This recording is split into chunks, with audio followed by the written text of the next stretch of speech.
آتی ہے۔ جو میری بہنیں مجھے سن رہی ہیں، جو 5 وقت کی نماز آج آپ کو بوجھ محسوس ہو رہی ہے، کل جب آپ اکیلی قبر میں جائیں گی نا، آپ کے نبی نے فرمایا بے نمازی کو جب قبر میں رکھا جاتا ہے تو قبر کی دیواریں آپس میں ملتی ہیں اور اس کی پسلیاں اس طرح ٹوٹ کر ایک دوسرے میں گھس جاتی ہیں، یعنی پیس کر رکھ دے گی قبر آپ کو، آنکھیں باہر ہوں گی، منہ زبان باہر، دانت ٹوٹ کے باہر آ جائیں گے، آپ کا دماغ پچک جائے گا، اس کا مغز باہر نکل آئے گا،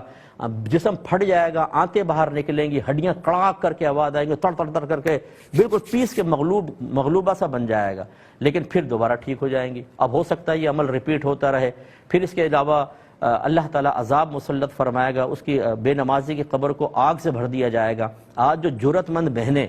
کسی دیندار کی تلقین کے جواب میں کہتی ہیں مولویوں کا اللہ بیڑا غرق کر دے، زندگی حرام کر رکھی ہے ان مولویوں نے، ارے بھائی حرام نہیں کر رکھی، وہ اللہ تبارک و تعالیٰ اس کے رسول کا پیغام آپ کو سنا کر، آپ کو عمل کی ترغیب دے کر آپ کے عذابات قبر کو دور کرنے کا سامان کر رہے ہیں، آپ کی اچھی موت کا سامان کر رہے ہیں، میدان محشر میں آپ کی عزت کا سامان کر رہے ہیں، پل صراط پر آسانی کا سامان کر رہے ہیں، جہنم سے آزادی اور جنت میں دخول کا سامان کر رہے ہیں۔ ایسے ہمدرد لوگ کہاں ملیں گے آپ کو؟ لیکن آپ کو چاہیے غیبت کرنے والیاں، چغلی کرنے والی، شوہر کے گریبان پکڑ کے ٹکرے مارنے والی، ساس سے مقابلہ کرنے والی، نندوں سے مقابلہ کرنے والی، دوسروں کے ہرس کے اندر حرام حلال کی تمیز بھلانے والی، لیگ پولنگ کرنے والی، جیلسی میں مبتلا ہو کر دوسرے کے لیے ہاتھ اٹھا کر بددعائیں کرنے والی، ایسے لوگ چاہیے آپ کو؟ یہ آپ کو میدان محشر میں راحت دلوائیں گے اور نجات دلوائیں گے؟ وہ ہماری بہنیں نماز نہیں پڑھتی، پڑھی ہوئی فجر میں پڑھی خراٹے لے رہی ہیں، جی میں تھک گئی تھی سارا دن، بہت کام کرتی ہوں۔ ارے کام کرتی ہیں تو آپ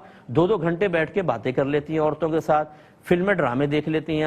آپ کا موڈ ہو تو لمبا آپ سوتی رہتی ہیں۔ 2 وقت کی نماز پڑھنا، یعنی 2 رکعت نماز فجر پڑھنا،